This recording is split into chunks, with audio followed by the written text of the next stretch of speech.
اعوذ باللہ من الشیطان الرجیم بسم اللہ الرحمن الرحیم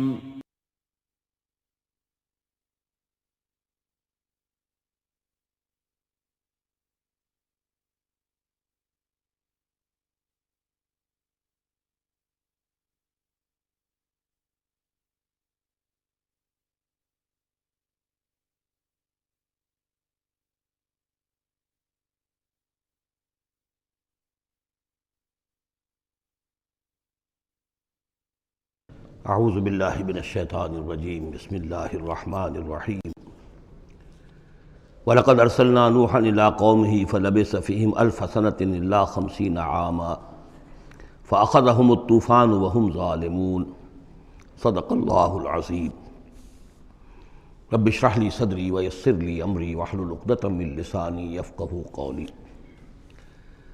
سورہ عنکبوت کے کل 7 رکوع ہیں۔ پہلا رکوع جیسا کہ میں عرض کر چکا ہوں کہ قرآن مجید کے اہم ترین مقامات میں سے ہے، خاص طور پر دعوت اور تحریک اور اللہ تعالیٰ کے دین کے غلبے کی جد و جہد میں جو مسائل درپیش ہوتے ہیں کارکنوں کو، اس دور میں جب کہ پرسیکیوشن ہو، ستایا جا رہا ہو، مشکلات آ رہی ہوں، قربانیاں دینی پڑیں، تو اس کے جتنے بھی مسائل پیدا ہوتے ہیں ان سب کا بہت ہی جامع جو بیان ہے اور رہنمائی ہے وہ اس رکوع میں آ چکی ہے۔ تو یہ نوٹ کر لیجئے کہ مطالعہ قرآن حکیم کے جس منتخب نصاب کا میں تذکرہ کرتا رہا ہوں چند دنوں سے، اس کا جو 5واں حصہ ہے، اس کا پہلا سبق جو ہے وہ اسی سورہ عنکبوت کے پہلے رکوع پر مشتمل ہے، اور یہ اس حصے کا یوں سمجھیے کہ بمنزلہ فاتحہ ہے اس حصے کے لیے۔ اب جو بقیہ 6 رکوع ہیں ان میں 3 میں انباء الرسل کا معاملہ آ رہا ہے، لیکن ظاہر بات ہے کہ یہاں جو انباء الرسل آ رہے ہیں تو بیچ بیچ میں خاص طور پر یہی جو مسئلہ ہے بیک گراؤنڈ میں جو مسلمانوں کے مسائل درپیش ہیں، اور جو اس وقت حضور صلی اللہ علیہ وسلم اور آپ کے ساتھی جن مسائل سے دوچار ہیں، اور جو کچھ کہ کشاکش جو ہے مکے میں ہو رہی ہے اہل کفر اور اہل ایمان کے مابین، تو اس کے یوں سمجھیے بٹوین دی لائنز وقفے وقفے سے اس کی طرف بھی اشارے ہیں۔ پھر جو بقیہ 3 رکوع رہ جائیں گے، ان 3 رکوعوں میں 2 لڑیاں ہیں جو بٹی ہوئی ہیں۔ ایک لڑی میں خطاب ہے مشرکین عرب کی طرف، اور ایک لڑی میں جو اہل ایمان تھے، جو حضور صلی اللہ علیہ وسلم پر ایمان لائے تھے، جو ان مشکلات سے دوچار تھے، وہاں بھی پھر گن کر 10 ہدایات ان کو دی گئی ہیں، لیکن وہاں یہی ہے کہ وہ بٹی ہوئی ہونے کی وجہ سے لڑیاں وہ کٹا پھٹا معاملہ ہوگا، جیسے کہ سورہ بقرہ میں آپ کو بتا چکا ہوں یا سورہ نساء میں۔ وَلَقَدْ أَرْسَلْنَا نُوحًا إِلَىٰ قَوْمِهِ، اور ہم نے بھیجا تھا نوح کو اس کی قوم کی طرف، فَلَبِثَ فِيهِمْ أَلْفَ سَنَةٍ إِلَّا 50 عَامًا، تو رہا ان کے مابین وہ 1000 برس سے صرف 50 برس کم، 950 برس۔ حضرت نوح کا ذکر کتنی مرتبہ آ چکا ہے، لیکن یہ بات پہلے کبھی نہیں کہی گئی، یہاں کیوں کہی گئی کہ اے مسلمانوں تم ابھی پریشان ہو گئے ہو، ابھی عشق امتحان اور بھی ہیں، اور جیسے کہ سورہ انعام میں آیا تھا، اے نبی اگر آپ کو یہ جھٹلا رہے ہیں وَإِن يُكَذِّبُوكَ فَقَدْ كُذِّبَ رُسُلٌ مِّن قَبْلِكَ، تو آپ سے پہلے ہمارے رسول تھے، انہوں نے صبر کیا۔ ذرا یاد کیجئے کہ ہمارے بندے نوح نے صلی اللہ علیہ السلام 950 برس تک صبر کیا، تو اے مسلمانوں تم سوچو، تم ابھی سے گھبرا گئے ہو۔ یہ موج پریشاں خاطر کو پیغام لبے ساحل نے دیا ہے، دور وصال بحر کبھی تو موجوں میں گھبرا بھی گئی۔ فَأَخَذَهُمُ الطُّوفَانُ وَهُمْ ظَالِمُونَ، تو اس کی قوم کو، حضرت نوح کی قوم کو آ پکڑا طوفان نے، اور وہ ظالم تھے، گناہگار تھے۔ فَأَنجَيْنَاهُ وَأَصْحَابَ السَّفِينَةِ، تو ہم نے بچا لیا اس کو، یعنی حضرت نوح کو اور کشتی والوں کو۔ وَجَعَلْنَاهَا آیَةً لِّلْعَالَمِينَ، اور اسے ہم نے بنا دیا تمام جہانوں کے لیے، تمام جہان والوں کے لیے ایک نشانی۔ وَإِبْرَاهِيمَ، اور ہم نے بھیجا ابراہیم کو، اذ قال لقومہ، جب کہ اس نے کہا اپنی قوم سے، اعبدوا اللہ واتقوہ، اللہ کی بندگی اختیار کرو اور اس کا تقوی اختیار کرو۔ ذالکم خیر لکم ان کنتم تعلمون، یہی تمہارے لیے بہتر ہے اگر علم رکھتے ہو۔ انما تعبدون من دون اللہ اوثانا، یہ جن کو تم پوج رہے ہو اللہ کو چھوڑ کر، یہ تو صرف کوئی بت ہیں، ان کے تھان ہیں جو تم نے بنا لیے ہیں۔ وتخلقون افکا، اور تم نے جھوٹ موٹ گھڑا ہوا ہے، یہ اس کی کوئی بنیاد نہیں، کوئی سند نہیں، نہ عقل میں اور نہ ہی کسی اللہ کی اتاری ہوئی کتاب میں۔ ان الذین تعبدون من دون اللہ لا یملکون لکم رزقا، یہ لوگ جنہیں تم پوجتے ہو اللہ کے سوا، وہ تمہیں رزق نہیں دینے کا اختیار رکھتے۔ فابتغوا عند اللہ الرزق، تو رزق تلاش کرو اللہ کے پاس، اللہ سے مانگو رزق، اللہ سے اپنی مشکل کشائی کی درخواست کرو، اللہ سے اپنی حاجت روائی کے لیے دعا کرو، وَاعْبُدُوهُ اور اس کی بندگی کرو، وَاشْكُرُوا لَهُ اور اس کا شکر ادا کرو، الیہ ترجعون یقیناً اسی کی طرف تم لوٹا دیے جاؤ گے۔ اب یہ ذکر حضرت ابراہیم کا کر کر طویل جو ہے ایک جملہ معترضہ آ رہا ہے کہ رخ موڑ دیا گیا ہے اس وقت جو کشاکش ہو رہی تھی حضور کے اور مشرکین مکہ کے درمیان، اب ذکر اس کا ہو رہا ہے۔ وَإِن تُكَذِّبُوا گویا کہ اب خطاب ہو رہا ہے اہل مکہ سے، اور اگر تم جھٹلا رہے ہو فقد کذب امم من قبلکم، تو دیکھو تم سے پہلے بہت سی قوموں نے جھٹلایا، وما علی الرسول الا البلاغ المبین، اور ہمارے رسول پر محمد پر صلی اللہ علیہ وسلم کوئی ذمہ داری نہیں ہے سوائے واضح طور پر اور صاف صاف پہنچا دینے کے۔ اولم یروا کیف یبدی اللہ الخلق ثم یعیدہ، کیا وہ دیکھتے نہیں ہیں کیسے اللہ تعالیٰ تخلیق پہلی مرتبہ کرتا ہے پھر وہ دوبارہ بھی کرے گا۔ ان ذلک علی اللہ یسیر، اور یہ اللہ تعالیٰ پر بہت آسان ہے۔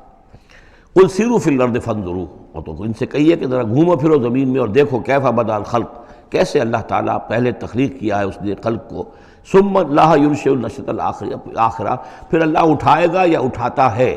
دنیا میں بھی ہو رہا ہے کہ کھیتی جو ہے وہ ختم ہو گئی، پھر اگلی پھر فصل آ گئی، پھر فصل آ گئی، تو یہ تو ایک سائیکل چل رہا ہے، اور پھر یہ کہ اللہ تعالیٰ دوسری مرتبہ تمہیں اسی طرح اٹھا دے گا۔ نشأۃ آخرہ جو ہے آخرت کی جو تمہیں اٹھانا ہے وہ اللہ کے اختیار میں ہے۔ ان اللہ علی کل شیء قدیر، یقیناً اللہ ہر شے پر قادر ہے۔ یعذب من یشاء ویرحم من یشاء، وہ جس کو چاہتا ہے عذاب دیتا ہے دے گا، اور جس کو چاہے گا رحم فرمائے گا۔ وإلیہ تقلبون، اور اسی کی طرف تم لوٹا دیے جاؤ گے۔ وما انتم بمعجزین فی الارض، اور تم اسے شکست نہیں دے سکتے زمین میں، ولا فی السماء، نہ آسمان میں، نہ زمین میں کہیں بھاگ کر نہ آسمان میں کہیں بھاگ کر اللہ کو عاجز کر سکتے ہو۔ وما لکم من دون اللہ من ولی ولا نصیر، اور نہیں ہے کوئی تمہارا اللہ کے سوا نہ حمایت، یعنی اللہ کے ورے یا اللہ کے مقابلے میں۔ یہ دون کا لفظ بہت سے معنی دیتا ہے عربی زبان میں، دیکھنا ہوتا ہے کس کانٹیکسٹ میں کیا معنی ہے۔ اس کانٹیکسٹ میں اللہ کے مقابلے میں تمہارا کوئی نہ ولی ہوگا نہ نصیر ہوگا، نہ کوئی حمایتی نہ مددگار۔ والذین کفروا بآیات اللہ ولقائہ، اور جن لوگوں نے کفر کیا اللہ کی آیات کا اور اس سے ملاقات کا انکار کیا، اولئک یئسوا من رحمتی، یہ وہ لوگ ہیں جو میری رحمت سے مایوس ہو چکے ہیں، واولئک لہم عذاب علیم، اور ان کے لیے تو دردناک عذاب ہے۔ یہاں یہ جملہ معترضہ ختم ہوا اور اب پھر حضرت ابراہیم کا تذکرہ آ رہا ہے۔ فما کان جواب قومہ، تو نہیں تھا کوئی جواب حضرت ابراہیم کی قوم کا، الا ان قالوا، سوائے اس کے کہ انہوں نے کہا اقتلوہ او حرقوہ، اس ابراہیم کو قتل کر دو یا اسے جلا دو۔ فانجاہ اللہ من النار، تو اللہ تعالیٰ نے انہیں نجات دی آگ سے۔ ان فی ذلک لآیات لقوم یؤمنون، اور یقیناً اس میں نشانیاں ہیں ان لوگوں کے لیے جو ایمان رکھتے ہیں۔ وقال انما اتخذتم من دون اللہ اوثانا مودۃ بینکم فی الحیاۃ الدنیا، اب یہ ہے جو بہت اہم جو بات ہے جو کہی ہے انہوں نے، اور انہوں نے کہا حضرت ابراہیم علیہ السلام نے کہ دیکھو تم نے جو یہ اللہ کے سوا بت بنا رکھے ہیں، انہیں پوجتے ہو، یہ بھی تم بھی جانتے ہو کہ ان کے پاس کچھ نہیں ہے، تم بھی جانتے ہو کہ ان کو کوئی اختیار حاصل نہیں ہے، تم بھی اور واقع ہو چکے میرے متنبع کرنے کے نتیجے میں تم آگاہ ہو چکے ہو کہ یہ تمہاری حماقت ہے، لیکن تم کیوں چمٹے ہوئے ہو؟ مودۃ بینکم فی الحیاۃ الدنیا، دنیا کی زندگی میں تمہاری باہمی محبتیں جو ہے وہ چمٹا رہی ہیں۔ اب کیا کریں، ہماری قوم ہے، ہماری برادری ہے، ہمارا خاندان ہے، وہ سب یہی کر رہا ہے، میں اگر چھوڑ دوں گا تو میں آؤٹ کاسٹ ہو جاؤں گا، میں تو نکل جاؤں گا پھر برادری سے، اکیلا آدمی کیسا رہے۔ یہ چیزیں ہیں کہ جو انسان کو پھر جمع کر رکھتی ہیں۔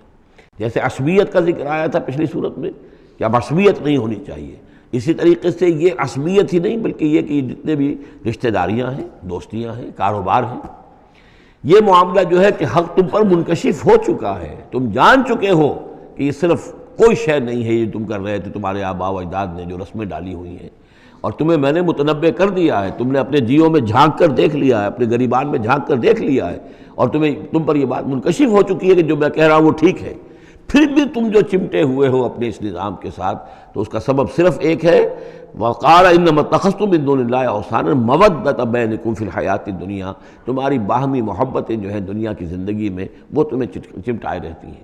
یہی معاملہ ہے اس دنیا میں جب کوئی تحریک اٹھتی ہے اللہ کے دین کے کام کرنے کے لیے، اور بہت مخلص لوگ اس میں شامل ہوتے ہیں، محنت کرتے ہیں، کوشش کرتے ہیں۔ فرض کیجئے کسی شخص سے کوئی غلطی ہو گئی، کوئی غلط رخ مڑ گئی تحریک، اب وہ تحریک جو ہے وہ کافی عرصے کے بعد اس کے اثرات ظاہر ہوئے، اس کے نتائج جو ہے لوگوں کے سامنے آ رہے ہیں، محسوس بھی ہو جاتا ہے کہ یہ واقعتاً ہم کسی غلط راستے پر آ گئے ہیں، لیکن یہ کہ پھر وہ ایک عصبیت جماعتی ایسی پیدا ہو جاتی ہے کہ سب کچھ ماننے کے باوجود پھر اس جماعت کو چھوڑنے کو تیار نہیں ہوتے۔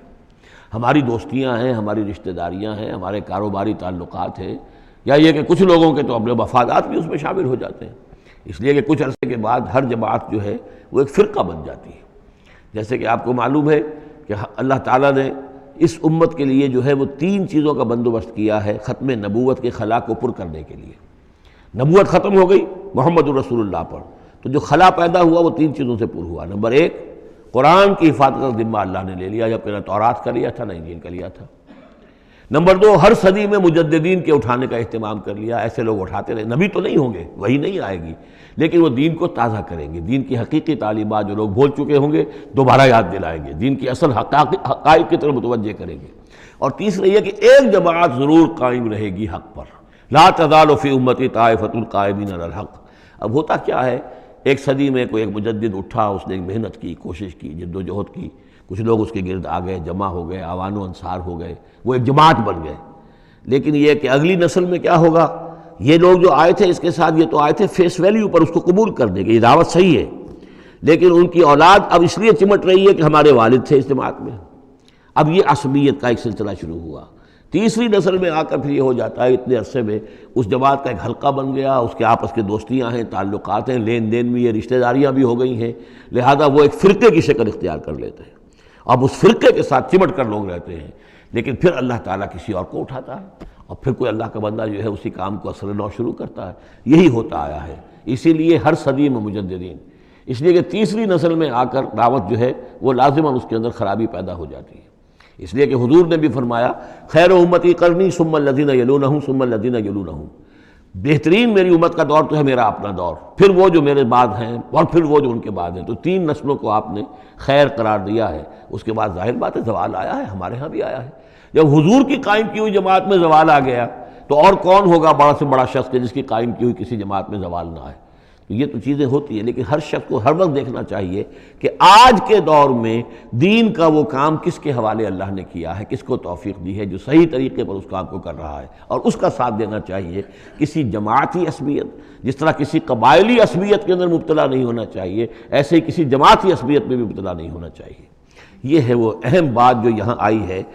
قال انما اتخذتم من دون اللہ اوثانا مودۃ بینکم فی الحیاۃ الدنیا ثم یوم القیامۃ یکفر بعضکم بعضا ببعض، پھر قیامت کے تم ایک دوسرے کا انکار کرو گے، تم ابھی تو بڑی دوستیاں ہیں، بڑا گٹھ جوڑ ہے، وَيَلْعَنُ بَعْضُكُمْ بَعْضًا، اور تم میں سے بعض دوسروں کو لعنت کریں گے، وَمَأْوَاكُمُ النَّارُ، اور تم سب کا ٹھکانہ ہوگی آگ، وَمَا لَكُم مِّن نَاصِرِينَ، اور نہیں ہوگا کوئی تمہارے لیے مدد کرنے والے۔ فآمن لہ لوط، تو حضرت لوط ایمان لے آئے حضرت ابراہیم پر، وہ ان کے بھتیجے تھے۔ وقال انی مہاجر الی ربی، اور حضرت ابراہیم نے کہا میں اپنے رب کی طرف ہجرت کر رہا ہوں۔ وہ اپنا ملک چھوڑ کر چلے آئے شام کی طرف۔ قرآن مجید میں کہیں بھی پھر اس کے بعد یہ تذکرہ نہیں ملتا کہ ان کی قوم کا کیا حشر ہوا، پیچھے ان کو ہلاک کیا گیا، کیا ہوا، واللہ عالم۔ انہ هو العزیز الحکیم، یقیناً اللہ تعالیٰ زبردست ہے، حکمت والا۔ ووہبنا لہ اسحاق و یعقوب، اور ہم نے اسے اسحاق جیسا بیٹا دیا، یعقوب جیسا پوتا دیا۔ وجعلنا فی ذریتہ النبوۃ والکتاب، اور پھر ہم نے اسی کی نسل میں، اسی کی اولاد میں نبوت اور کتاب رکھ دی۔ یہ نوٹ کر لیجئے کہ حضرت ابراہیم علیہ السلام کے بعد کوئی نبی، کوئی رسول اس دنیا میں ان کی نسل سے باہر نہیں آیا، لیکن یہ کہ ان کی نسل کہاں کہاں پھیلی ہے یہ ہم نہیں جانتے۔ حضرت ابراہیم کے بیٹے حضرت اسحاق، ان کی نسل کتنی تھی، کہاں کہاں گئی ہے۔ تورات نے تو محفوظ رکھا ہے صرف یعقوب کو، اس لیے کہ بنی اسرائیل کیونکہ یہ لوگ ہیں، اس اپنی نسلی وہ جو بات تھی اس کے حوالے سے حضرت یعقوب کے بارے میں تو ساری چیزیں موجود ہیں۔ حضرت اسحاق کی کوئی اور بیٹا بھی تھا کہ نہیں تھا، عیسو تھا مثلا، تو وہ عیسو کہاں ہے، اس کی اولاد کہاں گئی۔ اس طرح بنی قطورہ، کئی بیٹے تھے حضرت ابراہیم کے حضرت قطورہ سے، تو ان میں سے صرف ایک کا ہمیں تذکرہ ملتا ہے، اور وہ ہے حضرت شعیب جس نسل میں آئے ہیں، مریم کی اولاد، باقی کہاں گئے۔ تو اسی طریقے سے یہ کہ یہ جو در حقیقت یہ اولاد ابراہیم کہاں کہاں پھیلی ہے، جیسے کہ میرا گمان ہے کہ ہندوستان میں بھی آئی ہے۔ نہ صرف یہ کہ ہو سکتا ہے کہ حضرت اسحاق کی اولاد میں سے عیسو کی اولاد آئی ہو اور وہ یہاں پر آباد ہوئی ہو، لیکن یہ کہ ان کا تعلق بھی یہ خاص طور پر برہمن طبقہ جو ہے، میں سمجھتا ہوں کہ وہ اسی طریقے سے ابراہیم کی نسل سے ہے۔ برہمن ابراہیم سے تعلق رکھنے والا برہمن، تو یہ میں سمجھتا ہوں کہ لفظی جو ہے اس کے اندر مناسبت موجود ہے۔ واللہ عالم، یقین سے ہم نہیں کہہ سکتے، اللہ یہ کہ کوئی شخص ہسٹری کا اس کو اپنا ریسرچ کا موضوع بنائے، بڑا عالم ہو وہ لائبریریاں جو ہیں کھنگالے اور پرانی تاریخیں دیکھے شاید۔ وَوَهَبْنَا لَهُ إِسْحَاقَ وَيَعْقُوبَ وَجَعَلْنَا فِي ذُرِّيَّتِهِ النُّبُوَّةَ وَالْكِتَابَ، ہم نے اسی کی نسل میں، اسی کی اولاد میں نبوت اور کتاب رکھ دی۔ طویل عرصے تک وہ نبوت و کتاب آتی رہی حضرت یعقوب کی اولاد میں، پھر آخری نبوت و رسالت حضرت اسماعیل کی اولاد میں۔ وَآتَيْنَاهُ أَجْرَهُ فِي الدُّنْيَا، ہم نے اسے اجر جو ہے دنیا میں بھی عطا فرمایا۔ وَإِنَّهُ فِي الْآخِرَةِ لَمِنَ الصَّالِحِينَ، اور یقیناً وہ آخرت میں ہمارے بڑے نیک بندوں میں سے ہیں۔ وَلُوطًا، اور ہم نے لوط کو بھیجا، اِذْ قَالَ لِقَوْمِهِ إِنَّكُمْ لَتَأْتُونَ الْفَاحِشَةَ، جب انہوں نے کہا اپنی قوم سے، یہ جو قوم کہا گیا مجازن، حقیقتاً وہ قوم ان کی نہیں تھی، حضرت لوط جو ہے وہ تو بھیجے گئے ہیں ان شہروں کی طرف، یہی ایک استثناء ہے، ورنہ ہر قوم کی طرف رسول اسی کی امت اسی میں سے بھیجا گیا۔ لیکن چونکہ حضرت ابراہیم کے بعد کوئی رسول کسی اور قوم میں ہو نہیں سکتا، اس لیے عامورہ اور صدوم کی بستیوں میں جو بھیجے گئے وہ حضرت لوط ہیں جو حضرت ابراہیم علیہ السلام کے بھتیجے ہیں۔ انکم لتاتون الفاحشۃ، تم لوگ بڑی بے حیائی کا ارتکاب کر رہے ہو، ما سبقکم بہا من احد من العالمین، تمام جہان والوں میں کسی قوم نے تم سے پہلے یہ حرکت نہیں کی۔ انکم لتاتون الرجال، کیا تم مردوں کی طرف آتے ہو اپنی شہوت کو پورا کرنے کے لیے، وتقطعون السبیل، اور راستہ مارتے ہو، یعنی فطرت کا راستہ تو یہ ہے، اولاد ہوتی ہے تو ہوتی ہے مرد اور عورت کے ملاپ سے، تم نے جو راستہ اختیار کیا تو گویا کہ اس فطرت کی راہ کو تم کاٹ رہے ہو۔ وَتَأْتُونَ فِي نَادِيكُمُ الْمُنكَرَ، اور تم اپنی مجلسوں میں یہ اس کا ارتکاب کرتے ہو، یہ ان کی بے حیائی کی اور ڈھٹائی کی انتہا ہو گئی تھی۔ فما کان جواب قومہ، تو نہیں تھا جواب اس کی قوم کا کوئی، الا ان قالوا، سوائے اس کے کہ انہوں نے کہا ائتنا بعذاب اللہ ان کنت من الصادقین، اے لوط اگر سچے ہو تو اللہ کا عذاب لے آؤ۔ قال رب انصرنی علی القوم المفسدین، تو انہوں نے حضرت لوط نے دعا کی پروردگار میری مدد فرما ان مفسدوں کے خلاف۔ ولما جاءت رسلنا ابراہیم بالبشریٰ، اور جب ہمارے جو ایلچی تھے یعنی وہ جو فرشتے آئے تھے انسانی شکل میں ابراہیم کے پاس بشریٰ لے کر، بشارت لے کر حضرت اسحاق کی ولادت کی، قالوا انا مہلکو اہل هذه القریہ، انہوں نے کہا کہ ہم ہلاک کرنے کے لیے بھیجے گئے ہیں ان بستی والوں کو، ان اہلھا کانوا ظالمین، یقیناً اس کے جو بستی والے جو ہیں، اس بستی کے لوگ رہنے والے وہ بڑے ظالم ہیں، گناہگار ہیں۔ قال ان فیہا لوطا، حضرت ابراہیم نے کہا اس میں تو لوط بھی تو ہے اسی بستی کے اندر۔ قالوا نحن اعلم بمن فیہا، انہوں نے کہا ہمیں خوب معلوم ہے کہ کون کون ہے اس میں۔ لننجینہ اہلہ الا امرأتہ، ہم اسے بچا لیں گے، نجات دیں گے اس کو بھی، اس کے گھر والوں کو بھی، سوائے اس کی بیوی کے، کانت من الغابرین، وہ ہوگی رہ جانے والوں میں۔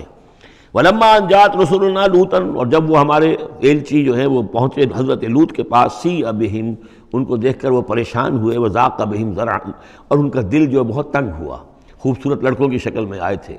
وقالوا لا تخف ولا تحزن، انہوں نے کہا نہیں آپ نہ کوئی خوف کھائیں اور نہ کوئی رنجیدہ ہوں، انا منجوک واہلک، ہم تو آپ کو نجات دینے کے لیے آئے ہیں اور آپ کے گھر والوں کو، الا امرأتک، سوائے آپ کی بیوی کے، کانت من الغابرین، وہ پیچھے رہنے والوں ہی میں ہے۔ انا منزلون علی اہل هذه القریۃ رجزا من السماء، ہم نازل کرنے والے ہیں اس بستی کے رہنے والوں پر ایک آفت، ایک عذاب آسمان سے، بما کانوا یفسقون، بسبب اس فسق کے اور فجور کے اور گندگی کے جو وہ کر رہے تھے۔ وَلَقَدْ تَرَكْنَا مِنْهَا آیَةً بَيِّنَةً، اور ہم نے چھوڑ دیا اس میں سے، اس بستی میں سے کوئی نشانی جو ہے وہ اس وقت تک موجود ہوگی جب کہ قرآن نازل ہوا ہے، اسی لیے کہ قرآن کہتا ہے بار بار تم گزرتے ہو ان بستیوں کے کھنڈرات کے اوپر سے، بَيِّنَةً لِقَوْمٍ يَعْقِلُونَ، ان لوگوں کے لیے کہ جو عقل سے کام لے۔ وَإِلَىٰ مَدْيَنَ أَخَاهُمْ شُعَيْبًا، اور مدین کی طرف ہم نے بھیجا ان کے بھائی شعیب کو۔ فقال یا قوم اعبدوا اللہ، اور انہوں نے کہا کہ اے میری قوم کے لوگوں اللہ کی بندگی کرو، وارجوا الیوم الآخرہ، اور دیکھو آخرت کے دن کی، قیامت کے دن کی انتظار میں رہو، امید میں رہو، وہ قیامت کا دن آ کر رہے گا۔ ولا تعثوا فی الارض مفسدین، اور زمین میں فساد مچاتے مت پھرو۔ فکذبوہ، تو انہوں نے اس کو جھٹلا دیا، فاخذتہم الرجفۃ، تو انہیں آ پکڑا ایک زلزلے نے، فاصبحوا فی دارہم جاثمین، تو وہ اپنے گھروں کے اندر پڑے رہ گئے اوندھے ہوئے۔ وعادا وثمودا، اسی طرح عاد اور سمود، وقد تبین لکم من مساکنہم، اور تمہیں معلوم ہے کہ ان کے مسکن کہاں تھے، تمہارے لیے واضح ہیں کہاں رہتے تھے، یہ کہاں آباد تھے۔ بزین لہم الشیطان اعمالہم، اور شیطان نے ان کے لیے ان کے برے اعمال کو، مشرکانہ افعال کو مزین کر دیا تھا، اسی میں مگن تھے، خوش تھے۔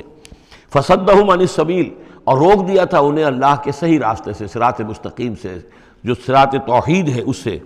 وَكَانُوا مُسْتَبْصِرِينَ، حالانکہ وہ تھے بہت ہوشیار، بہت غور کرنے والے، سوچنے والے، بڑے دانشور تھے.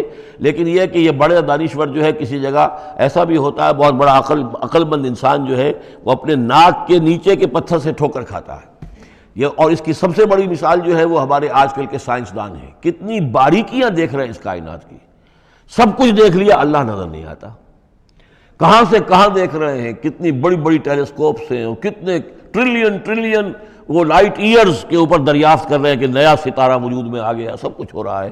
لیکن یہ کہ ان تمام چیزوں کو دیکھنے کے باوجود ان کا دماغ اللہ کی طرف منتقل نہیں ہوتا. یہ ہے کہ ایک طرف سے اندھے ہیں، ایک آنکھ کھلی ہے، ایک آنکھ اندھی ہے. تو اگرچہ وہ بھی تھے بڑے ہوشیار، مستبصرین، یعنی استبصار جو ہے یہ باب استفعال، دیکھنا، بڑے غور سے دیکھا کرتے تھے، مشاہدہ کرتے تھے، آبزرو کرتے تھے، سب کچھ تھے. باقی سب کچھ نظر آیا انہیں. ڈھونڈنے والا ستاروں کی گزرگاہوں کا اپنے افکار کی دنیا میں سفر کر نہ سکا.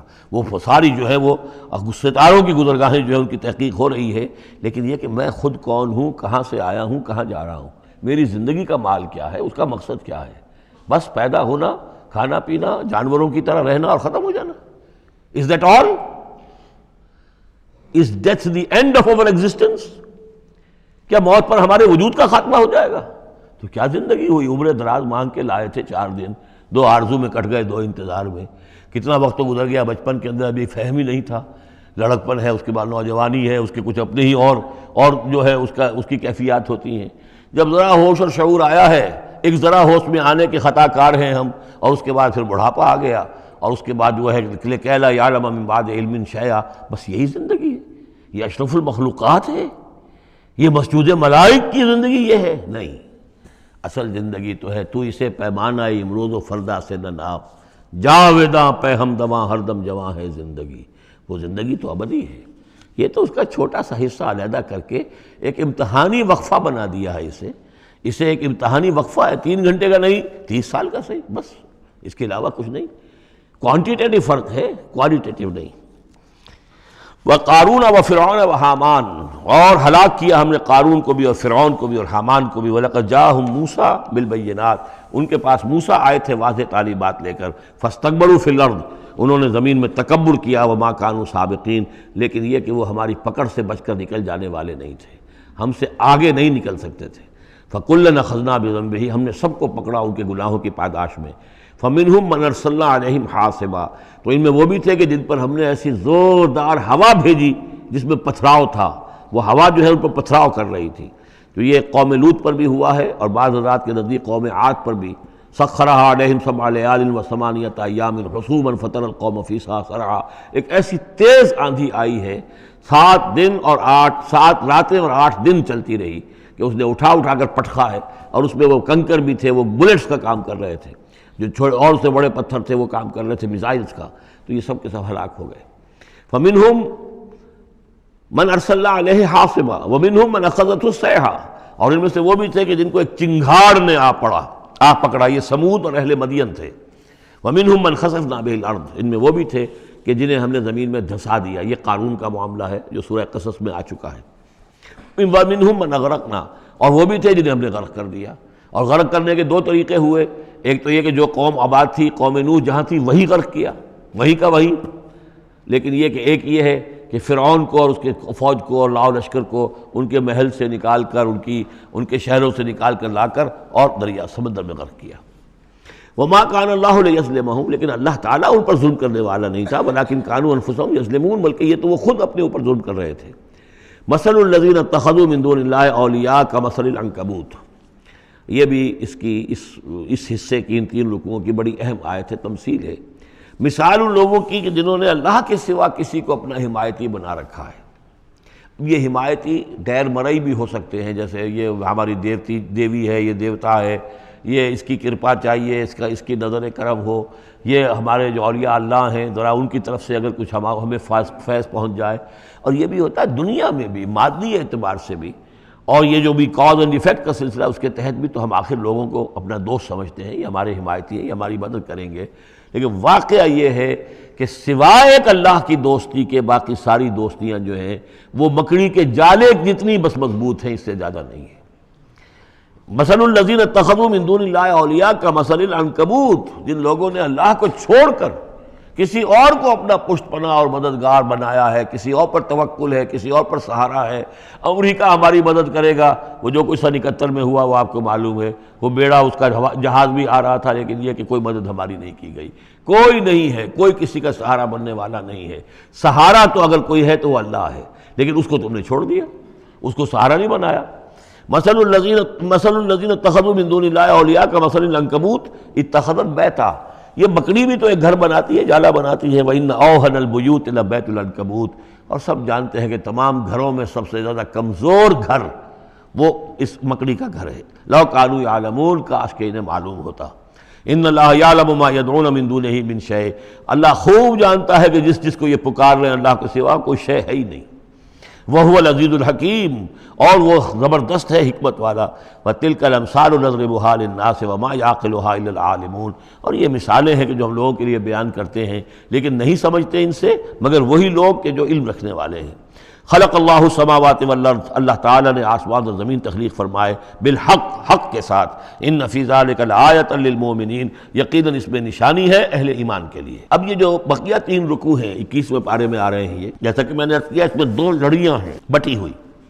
ایک لڑی ہے خطاب اہل ایمان سے، یہاں ایک جگہ آپ کو مل جائے گا کہ براہ راست خطاب بھی ہے، یا عبادی الذین آمنوا، یا ایھا الذین آمنوا والا جو ہے کہ جو مدنی صورتوں میں جو خطاب کا صیغہ ہے وہ تو یہاں بھی نہیں آیا، لیکن براہ راست خطاب کیا ہے۔ لیکن یہ کہ اگر گنتی کریں گے تو کچھ 10 احکام اور دیے گئے ہیں ان لوگوں کو جو دین کے لیے کسی محنت کے اندر، جد و جہد میں، اس کو غالب کرنے کی کسی کوشش میں، اس کی تحریک میں، اس کی دعوت میں لگے ہوئے ہوں، اور اس میں ان کے لیے مصائب ہوں، مشکلات ہوں، تکالیف ہوں، پریشانیاں ہوں، تو ان کے لیے کیا ہدایات ہیں۔ سب سے پہلی ہدایت 100 ہدایتوں کی ایک ہدایت، اتل ما اوحی الیک من الکتاب، تلاوت کرتے رہا کرو اس شے کی جو وحی کی گئی ہے آپ کی جانب کتاب میں سے۔ یہی ہم پڑھ چکے ہیں سورہ کہف میں بھی، وَاتْلُ مَا أُوحِیَ إِلَيْکَ مِن کِتَابِ رَبِّکَ لَا مُبَدِّلَ لِکَلِمَاتِهِ وَلَن تَجِدَ مِن دُونِهِ مُلْتَحَدًا۔ وہی بات، سب سے بڑا سہارا بندہ مومن کا کیا ہے؟ اللہ پر جتنا یقین ہوگا، اللہ پر جتنا بھروسہ ہوگا، اللہ سے جتنا تعلق ہوگا اتنا ہی صبر کرے گا۔ وَاصْبِرْ وَمَا صَبْرُكَ إِلَّا بِاللَّهِ، اور اللہ کے ساتھ تعلق کا سب سے بڑے ذریعہ یہ قرآن مجید ہے۔ طرفوا بِأَيْدِيكُمْ وَطَرَفُوا بِيَدِ اللَّهِ، اس کا ایک سرا تمہارے ہاتھ میں ہے، ایک سرا اللہ کے ہاتھ میں ہے۔ القرآن حبل اللہ الممدود من السماء إلى الأرض، حضرت عبداللہ ابن مسعود کی روایت کردہ حدیث ہے، حضور نے فرمایا یہ اللہ کی رسی ہے، مضبوطی کے ساتھ تھام لو اس کو، یہ تنی ہوئی ہے زمین سے آسمان تک۔ تو واعتصموا بحبل اللہ جمیعا، تو اس کے لیے یہ کہ قرآن پڑھا کرو۔ اتل ما اوحی الیک من الکتاب واقم الصلاۃ، اور قرآن کے بعد نمبر 2 نماز قائم کرنا۔ یہ نماز جو ہے اقم الصلاۃ لذکری، یہ سورہ طٰہٰ میں ہم پڑھ آئے ہیں، حضرت موسیٰ کو پہلی وحی ہو رہی ہے، پہلی گفتگو ہو رہی ہے کوہ طور پر، اقم الصلاۃ لذکری ان الصلاۃ تنہیٰ عن الفحشاء والمنکر، یقیناً یہ نماز روکتی ہے بے حیائی کے کاموں سے بھی اور برے کاموں سے بھی۔ وَلَذِکْرُ اللّٰہِ اکبر، اور جان لو اللہ کا ذکر سب سے بڑی شے ہے۔ یہاں ذکر کو علیحدہ نہ سمجھیں، یہی ذکر ہے، قرآن جو ہے الذکر ہے۔ ہم نے سورہ ہجر میں دیکھا الذکر، انا نحن نزلنا الذکر وانا لہ لحافظون، تو ذکر میں سب سے پہلے قرآن ہے۔ نمبر 2 اقم الصلاۃ لذکری، نماز قائم کرو میری یاد کے لیے۔ قرآن تو ہے ہی مجسم ذکر، نماز ذکر کے لیے ہے۔ اب تیسری چیز کیا ہے؟ ادعیہ معصورہ ہیں محمد رسول اللہ صلی اللہ علیہ وسلم کی، زندگی کا ہر کام کرتے ہوئے دعا ہے۔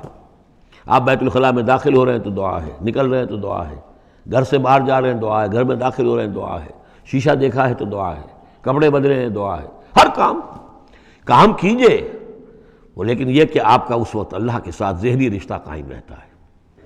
چوتھے نمبر پر جو بھی اور حضور نے فرمائے ہیں، یہ 33 مرتبہ سبحان اللہ اور 33 مرتبہ الحمدللہ اور اللہ اکبر، یہ بھی ذکر ہے۔ تو یہ تمام شکلیں ذکر کی ہیں، صرف کسی ایک شے کو ذکر نہ سمجھے ہمارے ہاں یہ بن گیا بس اللہ اللہ کر رہے ہیں تو ذکر ہے، نہیں، ذکر میں سب سے پہلے قرآن کی تلاوت ہے۔ اتل ما اوحی الیک من الکتاب واقم الصلاۃ ان الصلاۃ تنہیٰ عن الفحشاء والمنکر ولذکر اللہ اکبر واللہ یعلم ما تصنعون۔ ایک تو یہ ہدایت ہو گئی، اللہ خوب جانتا ہے جو تم کر رہے ہو۔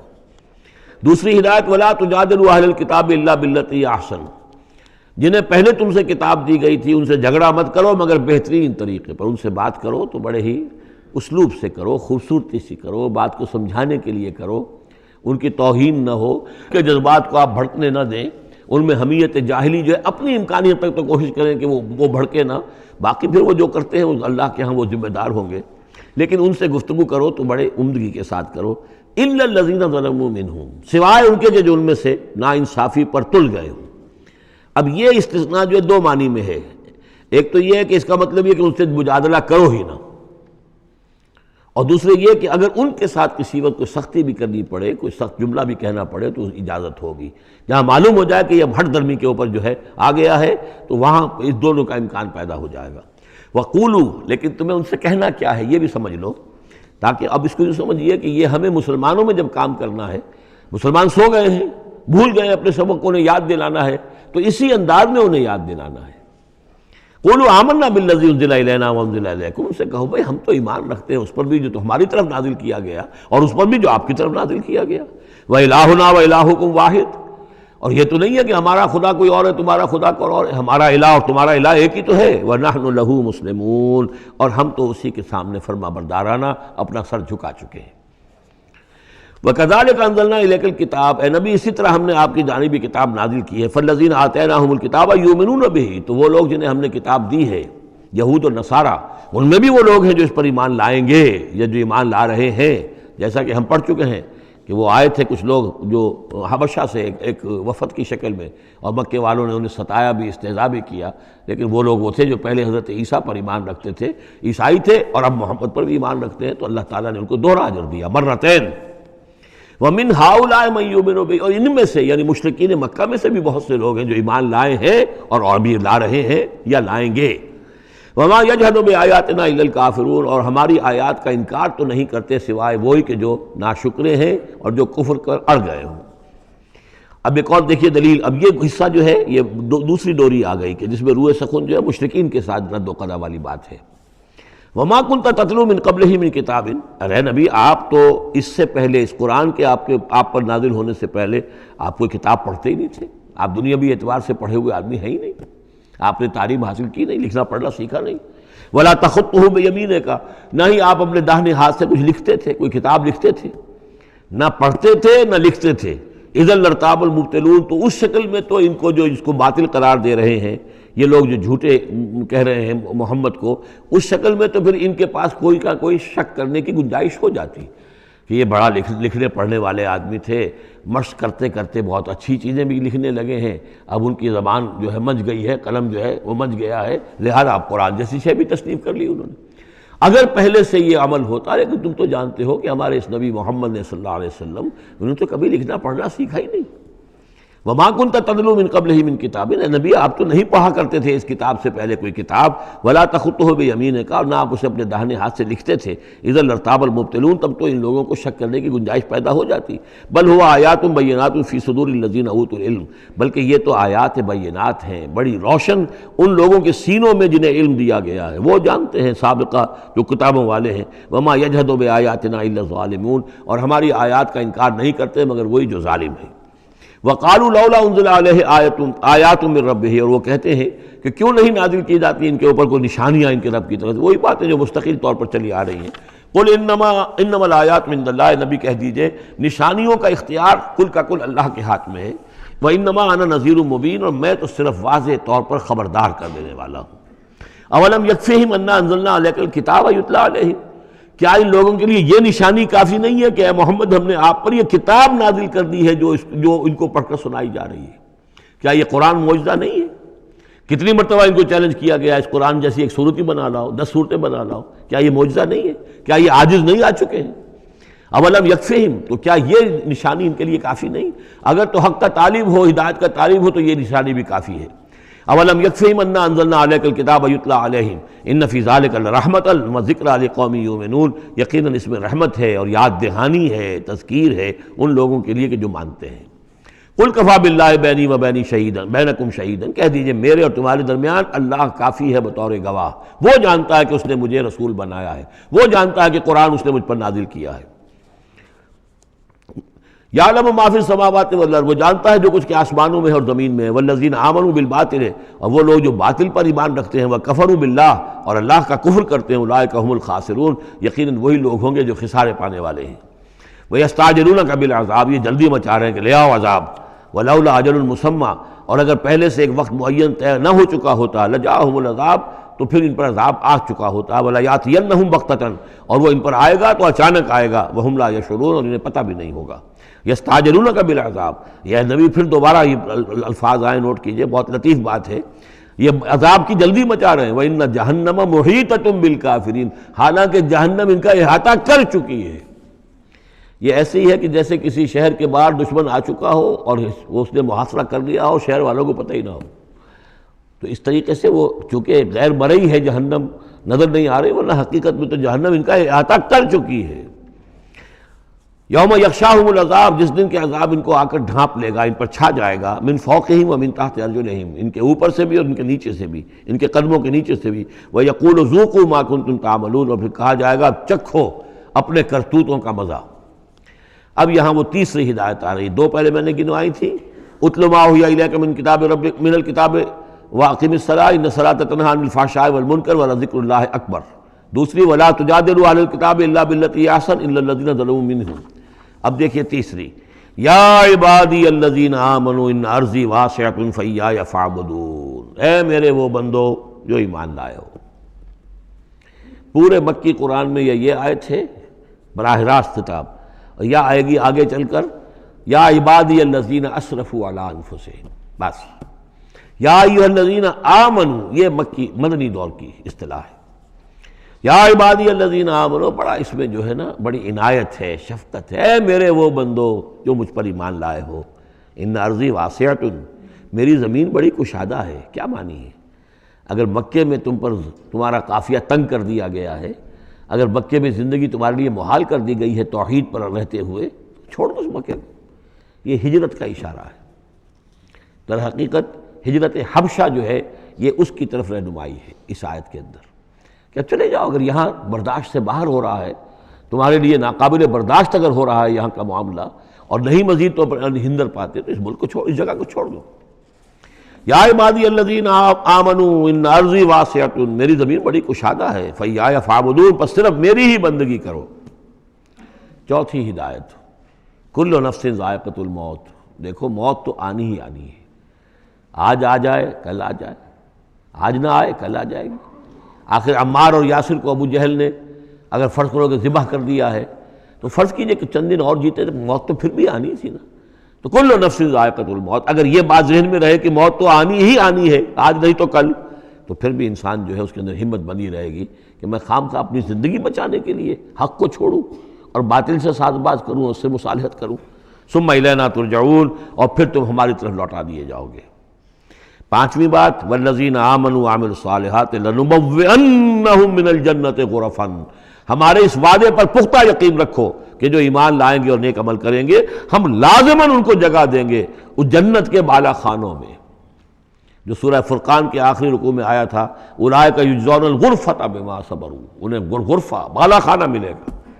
تو من الجنت غرفاً، جروں کے بالا خانے ملیں گے جنت کے، تجری من تحت الانہار خالدین فیہا، جس کے نیچے ندیاں بہتی ہوں گی، اس میں وہ ہمیشہ ہمیش رہیں گے۔ نعم اجر العاملین، کیا ہی اچھا ہوگا عمل کرنے والوں کا اجر۔ چھٹی بات، الذین صبروا وعلی ربہم یتوکلون، وہ لوگ کہ جو صبر کریں اور اپنے رب پر توکل کریں۔ صبر کرو اور توکل کرو، دو ہی چیزیں ہیں، جو آئے جھیلو، صبر کرو، برداشت کرو، اور جو کچھ کرنا ہے اس میں توکل اللہ پر ہو، اپنی ذات پر نہیں، اپنی طاقت پر نہیں، اپنی صلاحیت پر نہیں، اپنی ذہانت پر نہیں، اپنی فطانت پر نہیں، اپنی لیاقت پر نہیں، سارا توکل اللہ پر، نہ مادی اسباب و وسائل پر۔ اگلی ہدایت اور آ رہی ہے، وَكَأَيٍّ مِّن دَابَّةٍ لَا تَحْمِلُ رِزْقَهَا، یہ بھی نہ سمجھو کہ تمہارا رزق جو ہے کسی کے قبضے میں ہے وہ روک دے گا، اور تمہیں کیا کھاؤ گے کیا پیو گے۔ وَكَأَيٍّ مِّن دَابَّةٍ، تم دیکھتے نہیں کتنے حیوانات ہیں زمین میں، لا تحمل رزقها، کیا وہ اپنا رزق اٹھائے پھرتے ہیں؟ بڑا پیارے الفاظ ہیں انجیل میں، متی کی انجیل میں حضرت مسیح علیہ السلام کا جو پہاڑی کا وعظ ہے، اس میں انہوں نے اپنے شاگردوں سے خطاب کر کے کہا، کیوں فکر کرتے ہو کہ کیا کھاؤ گے کیا پیو گے؟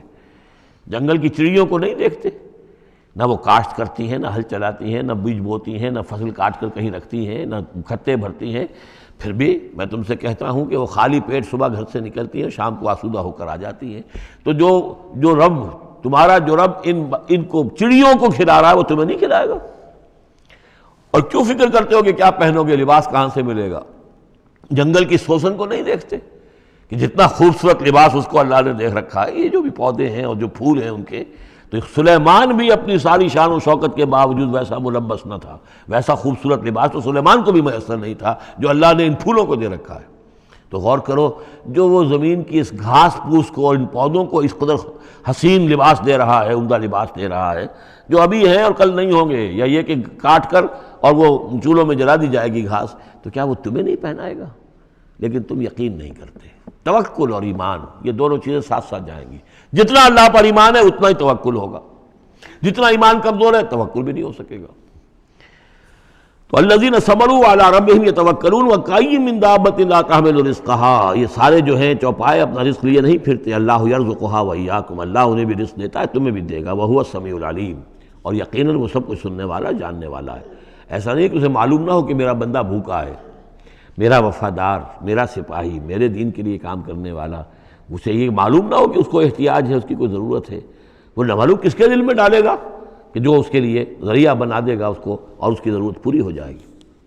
اب اس کے بعد وہ دوسری کڑی آ گئی کہ جس میں پھر اب وہ مشرکین مکہ سے وَلَئِن سَأَلْتَهُم مَّنْ خَلَقَ السَّمَاوَاتِ وَالْأَرْضَ وَسَخَّرَ الشَّمْسَ وَالْقَمَرَ، اگر ان سے آپ پوچھیں گے کس نے پیدا کیا آسمان اور زمین اور کس نے مسخر کیا سورج اور چاند کو، لَيَقُولُنَّ اللَّهُ، وہ کہیں گے اللہ نے، فَأَنَّىٰ يُؤْفَكُونَ، پھر کہاں سے یہ لوٹا دیے جاتے ہیں۔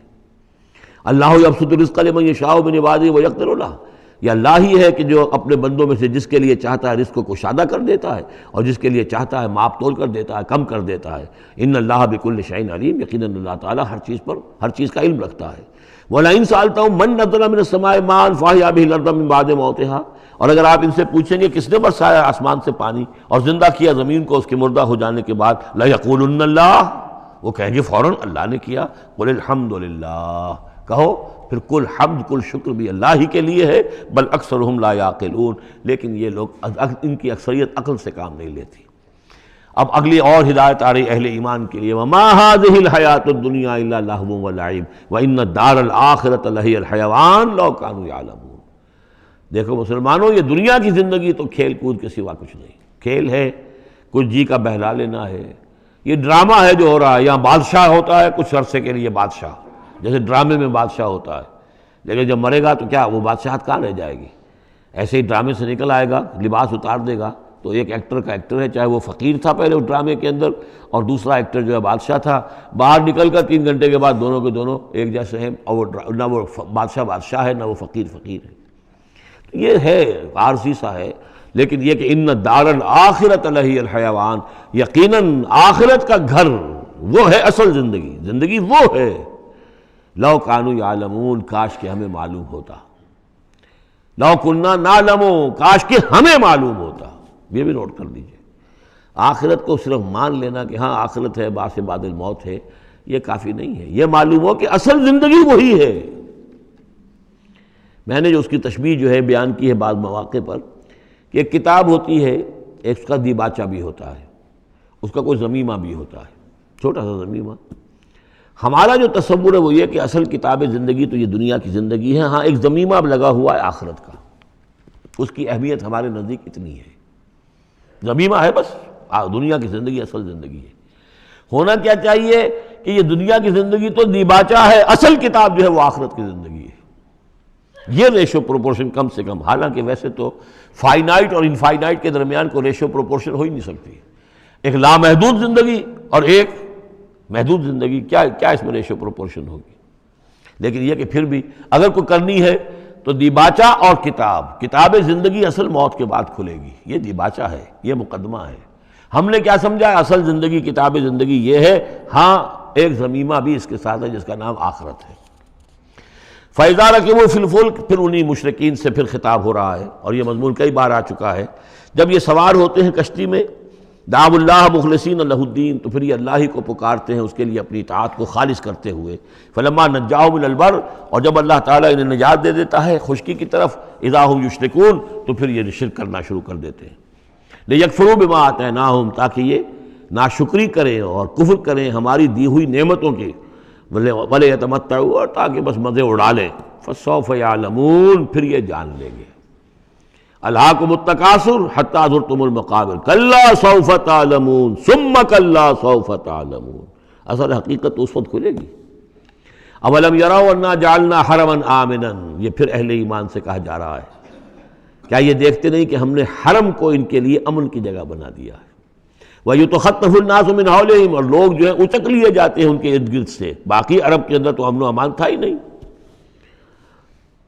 أَفَبِالْبَاطِلِ يُؤْمِنُونَ وَبِنِعْمَةِ اللَّهِ يَكْفُرُونَ، تو کیا یہ باطل پر ایمان رکھتے ہیں اور اللہ کی نعمت کا یہ کفران کر رہے ہیں.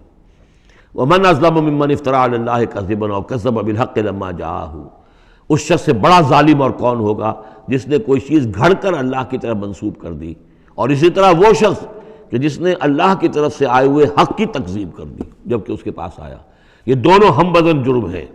یعنی اگر میں جھوٹ موٹ قرآن جو ہے خود تصنیف کر کے اللہ کی طرف منسوب کر رہا ہوں تو مجھ سے بڑا ظالم اور گناہ گار کوئی نہیں. لیکن یہ بھی سوچ لو، اگر واقعتاً یہ اللہ کا کلام ہے جو میں تمہارے سامنے پیش کر رہا ہوں اور تم اس کی تکذیب کر رہے ہو تو تم سے بڑا ظالم کوئی نہیں. الیس فی جہنم مثوی للکافرین، تو کیا جہنم ہی میں ٹھکانہ نہیں ہے ان کافروں کا. اور آخری آیت جو ہے پھر اسی سیغے میں لنہدین والذین جاہدوا فینا، اہل ایمان کے دلجوئی کے لیے گھبراؤ نہیں، پریشان نہ ہو.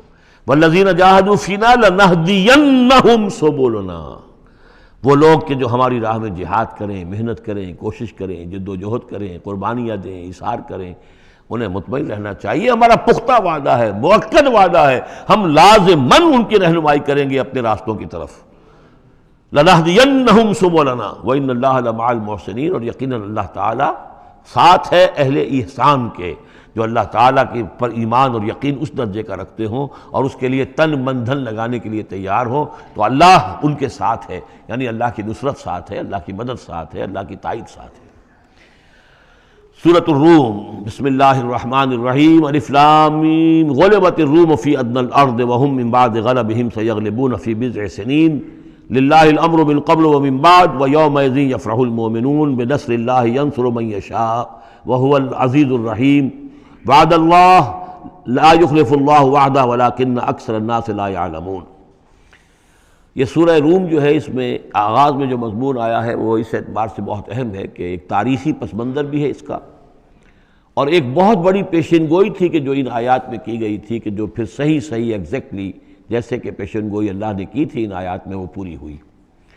یہ آپ ذہن میں رکھیے کہ بہت طویل عرصے تک، کئی 100 برس تک تاریخ کے اندر، جب یہ ایرانی امپائر بنی ہے کہ خسرو سے سائرس سے کے زمانے سے 2500 سال پہلے جو بادشاہ تھا ذوالقرنین، تو ایک بڑی سلطنت یہ تھی، اور دوسری بڑی سلطنت جو تھی وہ سلطنت روما تھی. سلطنت روما کا سب سے بڑا حصہ تو خیر روم جو یورپ کے اندر تھا، لیکن یہ کہ یہ ترکی کا پورا علاقہ اور مغربی میڈیٹرینین کے ساتھ ساتھ جو ساحل ہے یہ ان کے پاس ہوتا تھا.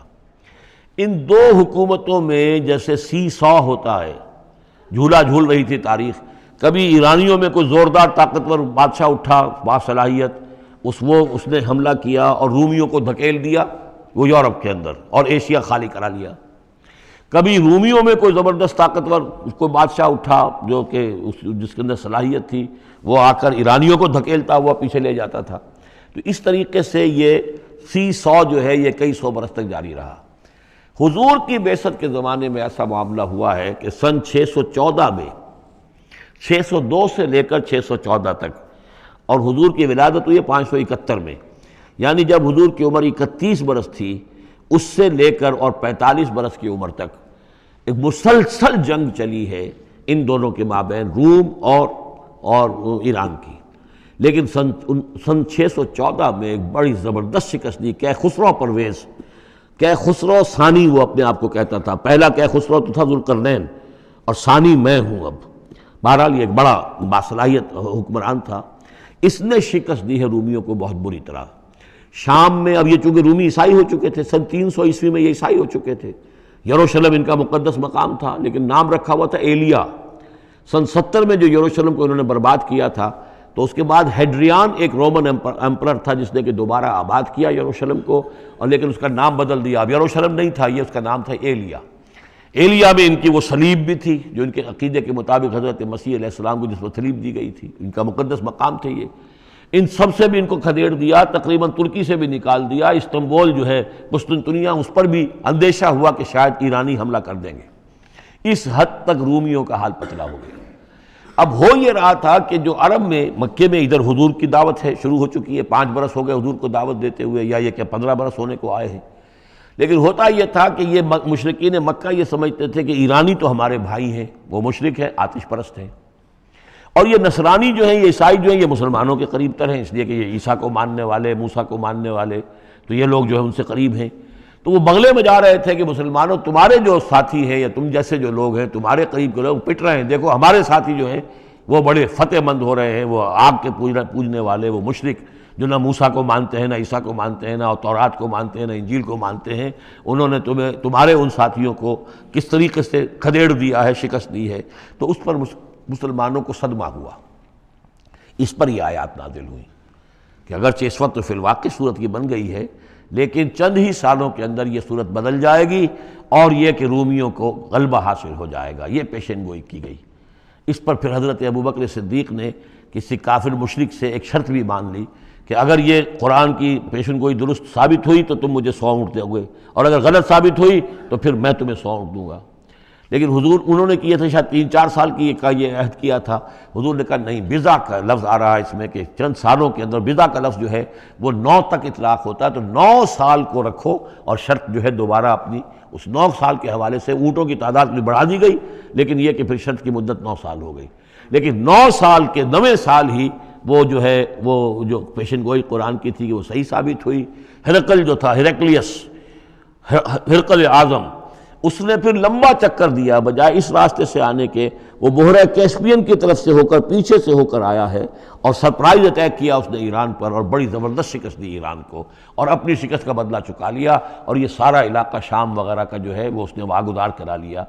اور وہی تھا زمانہ جب کہ مسلمانوں کو میدان بدر میں فتح حاصل ہوئی۔ تو یہ شکست، 2 خوشیاں جمع ہو گئی مسلمانوں کے لیے، کہ ایک تو یہ کہ جو ان کے قریب تر تھے یعنی عیسائی، ان کو فتح حاصل ہو گئی مشرکین کے ساتھ کے مقابلے میں، کہ جو مشرکوں سے قریب تر تھے، آتش پرست تھے۔ دوسرے یہ کہ خود انہیں فتح حاصل ہو گئی، فتح مبین، الفرقان آ گیا بدر کا، اس کا ذکر ہے ان آیات میں۔ الف لام میم، غلبت الروم، رومی مغلوب ہو گئے، فی ادنی الارض، قریب کی سرزمین میں۔ وہ جغرافیہ تو آپ کو دکھایا تھا نقشہ، جزیرہ نمائے عرب، اور اس کے اوپر ایک طرف شام ہے، ایک طرف عراق ہے، اور ادھر عراق کے ساتھ میں ایران ہے، تو قریب جزیرہ نمائے عرب سے قریب ترین ممالک ہیں۔ فی ادنی الارض، قریب کے ملک میں رومی غالب آ گئے، لیکن وہم من بعد غلبہم سیغلبون، وہ اپنی اس مغلوبیت کے بعد ان قریب دوبارہ غالب آئیں گے، فی بضع سنین، چند سالوں میں۔ اور یہ بضع کا لفظ جو ہے یہ 9 تک پر اس کا اطلاق ہوتا ہے، 10 سے کم 9۔ تو حضور نے اسی لیے کہا کہ 9 سال، چونکہ تم شرط مان رہے، اور شرط اس وقت تک شرط لگانا حرام قرار نہیں دیا گیا تھا، ابھی نہ جوئے کی حرمت آئی ہے نہ شراب کی حرمت آئی ہے، اس لیے اس میں آپ کوئی تعجب نہ کریں کہ حضرت ابوبکر نے شرط لگائی۔ تو فرمایا الف لام میم، غلبت الروم فی ادنی الارض وهم من بعد غلبہم سیغلبون فی بضع سنین للہ الامر من قبل ومن بعد، اللہ ہی کا اختیار تھا، اللہ ہی کے ہاتھ میں تھا سارا معاملہ، پہلے بھی اور بعد میں بھی۔ وَيَوْمَئِذٍ يَفْرَحُ الْمُؤْمِنُونَ، اس روز اہل ایمان خوشیاں منائیں گے۔ ایک خوشی تو اس کی ہوگی کہ عیسائیوں کو فتح ہو گئی آتش پرستوں پر، اور بے نصر اللہ ہے، اللہ کی مدد بھی آئے گی ان کے پاس، یعنی غزوہ بدر کا لفظ تو نہیں آیا، لیکن اہل ایمان کو جو ہے اس وقت فرحت ہو گئی بے نصر اللہ، اللہ کی مدد سے۔ ینصر من یشاء، وہ مدد کرتا ہے جس کی چاہتا ہے، وہو العزیز الرحیم، اور وہ زبردست ہے، رحم فرمانے والا۔ وعد اللہ، یہ اللہ کا وعدہ ہے، یہ ہو کر رہے گا۔ لا یخلف اللہ وعدہ، اور اللہ تعالیٰ اپنے وعدے کے خلاف نہیں کرتا۔ ولکن اکثر الناس لا یعلمون، لیکن اکثر لوگ علم نہیں رکھتے۔ یہ ہیں وہ 6 آیات کہ جو اس موقع پر نازل ہوئی ہیں، اور اس کو سمجھ لیجئے کہ یہ تقریباً 614 عیسوی، جبکہ حضور صلی اللہ علیہ وسلم کو دعوت دیتے ہوئے تقریباً 5 برس ہو گئے تھے۔ 610 میں 5واں برس تھا، 610 میں آپ پر وحی شروع ہوئی ہے، اور پھر 9 برس کے بعد وہ غزوہ بدر بھی ہوا اور ان کو بھی فتح حاصل ہو گئی۔ یعلمون ظاہرا من الحیات الدنیا، یہ لوگ جو ہیں، اب یہ باقی تو جو مدنی صورت مکی صورت ہے سورہ روم، اور یہ بہت مشابہ ہے سورہ نحل کے، اللہ تعالیٰ کی نعمتوں کے حوالے سے، اللہ تعالیٰ تذکیر بے آلاء اللہ کے حوالے سے اس کا مضمون وہی ہے بنیادی۔ یعلمون ظاہرا من الحیات الدنیا، یہ لوگ دنیا کی زندگی کے بھی صرف ظاہر کو جانتے ہیں، وہم عن الآخرۃ ہم غافلون، اور آخرت سے یہ بالکل ہی غافل ہیں۔ یعنی دنیا کی زندگی تو یہ حقیقت یہ ہے کہ یہ مزرعۃ الآخرہ ہے، دنیا کی زندگی کی بھی اصل حقیقت یہ ہے کہ یہ کھیتی ہے جس میں بونا ہے آخرت میں کاٹنے کے لیے۔ وہ یہ بھول گئے کہ یہ آخرت کی کھیتی ہے، باقی جو ظاہر ہے اس کا کھاؤ پیو عیش کرو، بس یہی ان کے سامنے رہ گیا ہے، اور آخرت ان کے ذہنوں سے بالکل اوجھل ہو گئی ہے۔ اولم یتفکروا فی انفسہم، کیا یہ اپنی ذات میں غور نہیں کرتے؟ وان ما خلق اللہ السماوات والارض وما بینہما الا بالحق، نہیں پیدا کیا اللہ نے آسمانوں کو اور زمین کو، جو کچھ بھی ان دونوں کے مابین ہے، مگر حق کے ساتھ، واجل مسمى، اور ایک وقت معین تک کے لیے۔ یہ دائمی نہیں ہے، ہمیشہ رہنے والی نہیں ہے، اور یہ ایسے ہی کار عبث نہیں ہے۔ ربنا ما خلقت ھذا باطلا سبحانک فقنا عذاب النار وَإِنَّ كَثِيرًا مِّنَ النَّاسِ بِلِقَاءِ رَبِّهِمْ لَكَافِرُونَ، اور یقیناً بہت سے لوگ جو ہیں اپنے رب سے ملاقات کا انکار کرتے ہیں۔ اولم یسیروا فی الارض فینظروا کیف کان عاقبۃ الذین من قبلہم، تو کیا یہ لوگ زمین میں گھومے پھرے نہیں ہیں کہ وہ دیکھتے کہ کیا انجام ہوا ان کا جو ان سے پہلے تھے۔ کانوا اشد منہم قوۃ، وہ کہیں زیادہ تھے شدید ان کے مقابلے میں قوت میں، وَأَثَارُوا الْأَرْضَ وَعَمَرُوهَا، اور انہوں نے زمین کو کاشت کیا اور اس کو آباد کیا، اکثر مما عمروها، اس سے کہیں زیادہ جتنا کہ انہوں نے آباد کیا ہے۔ وجاءتهم رسلهم بالبینات، اور ان کے پاس بھی آئے تھے ان کے رسول کھلی نشانیاں لے کر اور واضح تعلیمات لے کر۔ فما کان اللہ لیظلمہم، تو اللہ تعالیٰ ان پر ظلم کرنے والا نہیں تھا، ولکن کانوا انفسہم یظلمون، بلکہ انہوں نے خود اپنی جانوں پر آپ ہی ظلم کیا۔ ثم کان عاقبۃ الذین اساءوا السوء، پھر اس کے بعد جن لوگوں نے برے کام کیے، بری روش اختیار کی، تو ان کا پھر انجام بھی برا ہوا۔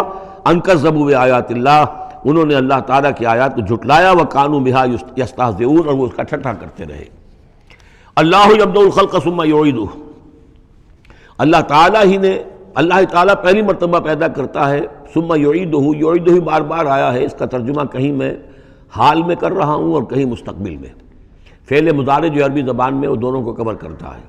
اللہ تعالیٰ کیسے پیدا کرتا ہے؟ پہلی مرتبہ، اور پھر دوبارہ پیدا کرتا ہے، یعنی فصل ہے ایک ہوئی ہے، پھر اس کے بعد دوسری ہوئی ہے، تیسری ہوئی ہے، اور یہ بھی ہے کہ دوبارہ پیدا کرے گا یعنی آخرت میں۔ ثم الیہ ترجعون، پھر تمہیں اسی کی طرف لوٹ جانا ہے۔ ویوم تقوم الساعۃ یبلس المجرمون، جس روز قیامت قائم ہو جائے گی مجرم اس روز جو ہیں بالکل مایوس ہو کر رہ جائیں گے۔ ولم یکن لہم من شرکائہم شفاع، اور نہیں ہوں گے ان کے شریکوں میں سے کوئی بھی ان کے لیے شفاعت کرنے والے۔ وَكَانُوا بِشُرَكَائِهِمْ كَافِرِينَ، اور خود یہ بھی اس روز پھر اپنے ان شرکاء کا کفر کریں گے جب دیکھیں گے کہ وہ ہمارا کوئی مدد کرنے کو تیار نہیں۔ وَيَوْمَ تَقُومُ السَّاعَةُ يَوْمَئِذٍ يَتَفَرَّقُونَ، جس روز قیامت قائم ہوگی اس روز یہ تقسیم ہو جائیں گے، پولرائزیشن ہو جائے گی، علیحدہ علیحدہ ہو جائیں گے۔ کیا ہوگی پولرائزیشن؟ فَأَمَّا الَّذِينَ آمَنُوا وَعَمِلُوا الصَّالِحَاتِ فَهُمْ فِي رَوْضَةٍ يُحْبَرُونَ، تو وہ لوگ جو ایمان لائے تھے اور جنہوں نے نیک عمل کیے تھے وہ ہوں گے باغ میں، اور وہاں ان کی آؤ بھگت ہو رہی ہوگی، تواضع ہو رہی ہوگی۔ وَأَمَّا الَّذِينَ كَفَرُوا وَكَذَّبُوا بِآيَاتِنَا وَلِقَاءِ الْآخِرَةِ، اور وہ لوگ جنہوں نے کفر کیا تھا اور ہماری آیات کو جھٹلایا تھا اور آخرت کی ملاقات کا انکار کیا تھا، فَأُولَٰئِكَ فِي الْعَذَابِ مُحْضَرُونَ، تو وہ عذاب میں حاضر کر دیے جائیں گے، پکڑے ہوئے گرفتار کر کے عذاب میں لا کر حاضر کر دیے جائیں گے۔ فَسُبْحَانَ اللَّهِ حِينَ تُمْسُونَ وَحِينَ تُصْبِحُونَ، یہ اسی انداز میں دیکھیے سورہ نحل میں یہ آیت آئی تھی، بس اور انعام میں بھی۔ پھر اللہ ہی پاک ہے اس وقت بھی جب تمہیں شام ہوتی ہے، تم شام کرتے ہو، وحین تصبحون، اور جب کہ تم دوپہر ہوتی ہے، وحین تصبح جب صبح کرتے ہو، وَلَهُ الْحَمْدُ فِي السَّمَاوَاتِ وَالْأَرْضِ، اور اسی کے لیے ہے حمد اور تعریف آسمانوں میں اور زمین میں، وَعَشِيًّا وَحِينَ تُظْهِرُونَ، اور رات کے وقت بھی اور جب کہ دوپہر ہوتی ہے، ظہر کا وقت ہوتا ہے۔ یہ بھی نمازوں کے اوقات ہی کے حوالے سے، صبح کے وقت کی نماز ہے، شام کے وقت کی نماز ہے، رات کی نماز ہے، ظہر کی نماز ہے۔ یخرج الحی من المیت، وہ نکالتا ہے زندہ کو مردہ سے۔ انڈا بے جان شے ہے، اس میں زندگی کے کوئی آثار موجود نہیں ہے، اس میں سے چوزہ برآمد ہوتا ہے جاندار۔ ویخرج المیت من الحی، اسی طرح مرغی سے انڈا برآمد ہوتا ہے، اور بھی جو بہت سی چیزیں کہ جو نکل رہی ہیں۔ ویحیی الارض بعد موتہا، اور وہ زندہ کر دیتا ہے زمین کو اس کے مرنے کے بعد۔ وَكَذَلِكَ تُخْرَجُونَ، اور اسی طریقے سے تم کو بھی نکال لیا جائے گا قبروں سے، زمین میں جہاں تم دفن ہوگے، جہاں تمہارے اجزاء تحلیل ہو چکے ہوں گے، لیکن اللہ تعالیٰ اسی طریقے سے اس مردہ زمین میں سے جیسے فصل نکال لیتا ہے تمہیں نکال لے آئے گا۔ بارک اللہ لی ولکم فی القرآن العظیم ونفعنی وإیاکم بالآیات والذکر الحکیم۔